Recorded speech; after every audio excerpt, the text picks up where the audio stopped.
Un petit village bien de chez nous, n'est-ce pas? Avec ses petites maisons,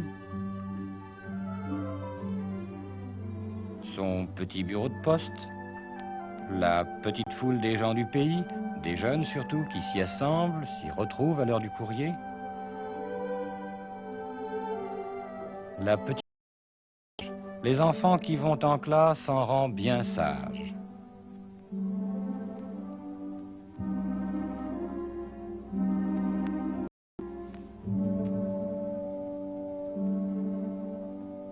Coco est arrivé au Groenland. Il fait très froid, tout est blanc. Le vent siffle sur la banquise glacée. Il campe près d'un village esquimau. Vous allez maintenant le texte tous ensemble. Voyons, où sommes-nous? En Normandie, en Auvergne?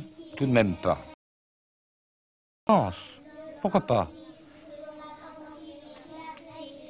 En vérité, nous en sommes bien loin, à quelques 13 000 kilomètres de la France, en Indonésie.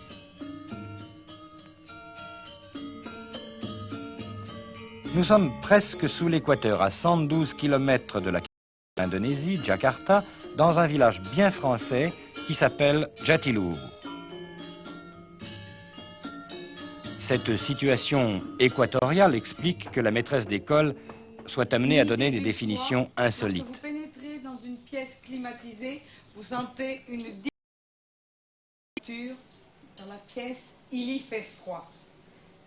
La neige, lorsque vous ouvrez votre frigidaire sur le bac à glace, sur la porte, collée, vous pouvez trouver un petit peu d'eau gelée, c'est du givre, ça ressemble à la neige. La neige, elle tombe du ciel en flocons légers et blancs. Madame, est-ce que vous faites une classe normale comme on en fait en France?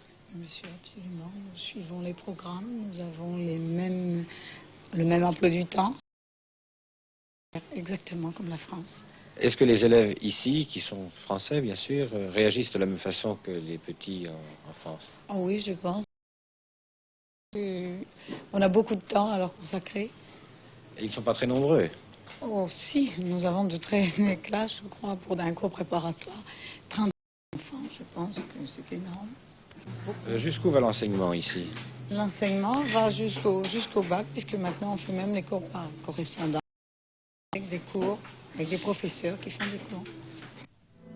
Pourquoi ce rassemblement de Français? Ils sont 1100 à Jatiluhur, avec scolaire, parce qu'une entreprise française, la CFE, qui construit depuis 1957 un énorme barrage qui va être terminé dans quelques mois. 3 milliards de mètres cubes d'eau retenus. Cette eau servira à d'immenses travaux d'irrigation et naturellement à fournir de l'électricité en quantité suffisante pour alimenter en énergie une... Avec M. Jacques Bernard, ingénieur, visitons la partie la plus curieuse, la plus spectaculaire du barrage. Nous sommes ici sur le bord du bol de la tour en béton. Nous voyons l'eau qui est prise par des prises d'eau et par des pertuis provisoires de crue.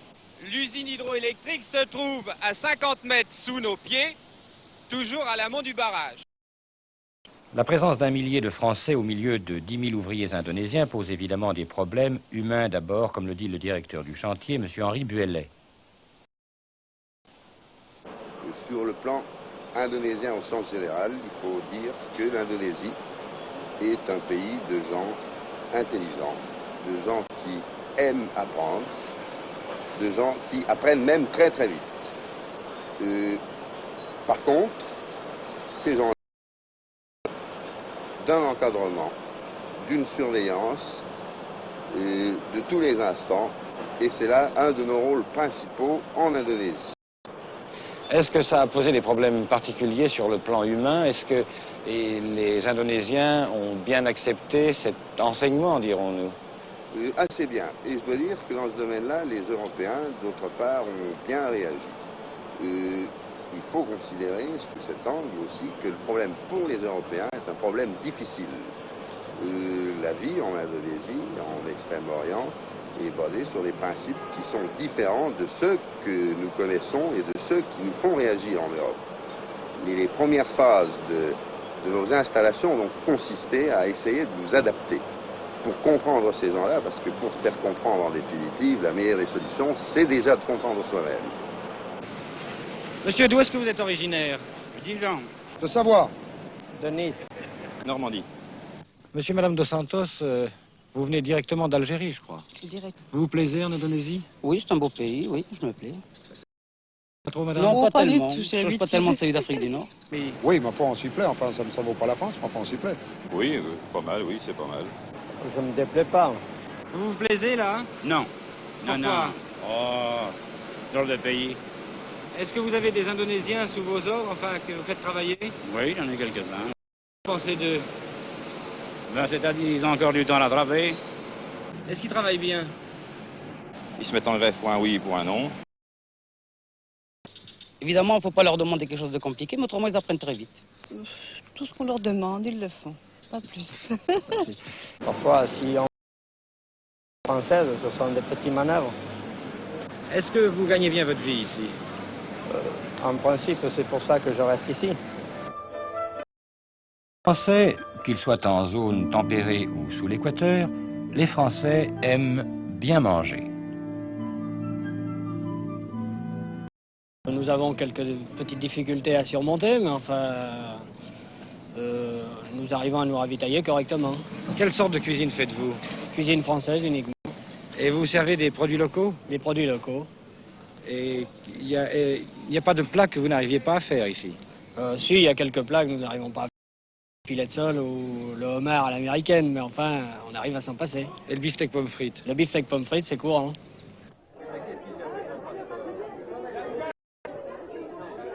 Tout le monde ne mange pas au restaurant. Les ménagères ont à leur disposition un magasin très bien fourni. Vous venez souvent faire vos courses ici? Oui, presque tous les jours, même souvent 2 fois par jour. Vous trouvez tout ce que vous voulez? Oui, enfin, il manque bien des choses aussi, mais enfin. Et quelle sorte de cuisine faites-vous? La cuisine, comme on fait chez nous, quoi. Un petit peu paysanne. La cuisine à l'alsacienne? Oui. Vous trouvez de la choucroute? Ah Que rien. non, il n'y a que le vin des fois. Pour les hommes, quoi. Certaines de vos clientes disent qu'elles trouvent presque tout, mais pas tout à fait tout. Qu'est-ce qui leur manque donc? Une diversité. Dans les légumes, par exemple, nous n'avons absolument pas de mâche, nous n'avons pas d'endives. Nous avons toujours le même assortiment de légumes d'un bout de l'année à l'autre. Donc les gens se fatiguent de trouver toujours la même chose. Écoutez, je vois des navets, des courgettes, des asperges, des choux, Même des choux-fleurs, fraises, des des pour fraises, les des légumes. radis, oui. Des fraises, des aussi. radis. Il me semble que c'est pas mal ça au mois de à Paris. Ah, c'est exact, il faut reconnaître. Votre personnel est dans sa totalité indonésien. Tout. Et est-ce qu'ils travaillent bien? Est-ce que ce sont de bons commis? Mais oui, ils ont fait de gros efforts. Au début, bien sûr, ils n'étaient absolument pas habitués à notre rythme. Mais avec le temps, les années, ils sont arrivés et je n'ai pas... C'est différent d'un magasin, disons, de Bandung. Eh bien, dans un magasin de Bandung, vous avez des moments qui sont très amusants, du reste, des anecdotes très drôles. Ada ini?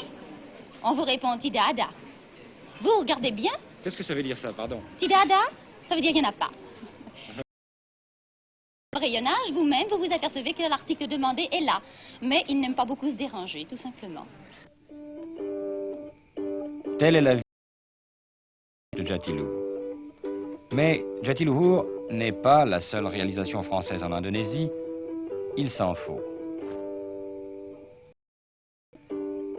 À Banjarmasin, dans Bornéo, une autre entreprise, la Citra, construit les quais d'un port sur le fleuve Beripo. Banjarmasin encore, fait l'adduction d'eau. Waru, aéroport ultramoderne de Surabaya, construit par les Français. À Jakarta même, le port de Priok, aménagé par la France. La présence française en Indonésie ne se limite pas au plan économique.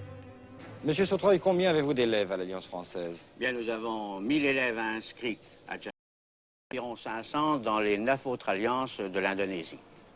Est-ce que vous avez beaucoup de satisfaction?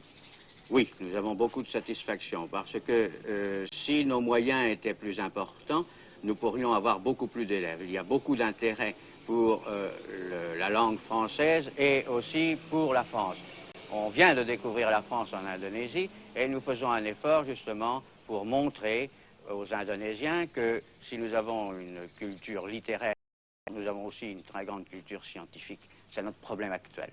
J'enseigne le français à la faculté de lettres de l'Université d'Indonésie qui s'appelle la Facultas Sastra. Est-ce que vous avez beaucoup d'élèves? Environ une trentaine, divisée en 3 classes différentes. Est-ce que vous êtes jamais demandé pourquoi ces jeunes gens, ces jeunes filles veulent apprendre le français? Eh bien, je ne me le suis pas demandé, je leur ai demandé. Et en général, c'est par pur plaisir. J'aime beaucoup la langue française et la littérature française en général. Pourquoi avez-vous choisi d'apprendre le français? D'abord parce que j'aime cette langue. J'avais 15 ans à l'école secondaire. Et ça vous a suffi pour vous décider à apprendre le français? Oui, et aussi parce que je pense en ce moment que dans ce domaine, je peux un peu facilement de trouver mon travail dans ce pays, parce qu'il n'y avait pas beaucoup de gens qui parlent français. Moi, j'ai appris le français au cours de français à Jakarta, pendant 3 ans. Et auparavant, j'ai appris le français à l'école secondaire. Qu'est-ce que vous voulez? Au débutant, je peux devenir un professeur. Mais après, je trouve que je n'ai pas le talent dans ce domaine. Ah bon? Alors, quelle autre chose voulez-vous faire? J'aime mieux devenir un interprète. Est-ce que vous êtes allé en France? Oui, je suis allée en France. Je suis restée pendant 2 ans. Comme étudiante? Oui, comme étudiante. Vous aviez une bourse? Oui, j'ai reçu une bourse du gouvernement français. Quelle différence voyez-vous entre le mode de vie indonésien et le mode de vie français? Ce que j'ai remarqué, c'est que les Français sont très individuels comparés avec les Indonésiens. Eux-mêmes. Qu'est-ce qui vous attire dans le français? À vous dire franchement, naturellement, quand on est enfant, vous savez, on est par la prononciation et après par les études de l'histoire. À tout point de vue, et pas seulement en kilomètres, la France est très loin de l'Indonésie. Y faire connaître et apprécier le génie français n'est pas toujours une tâche idyllique. Il y a des difficultés, des heurts, des chocs de tempérament, de mode de vie.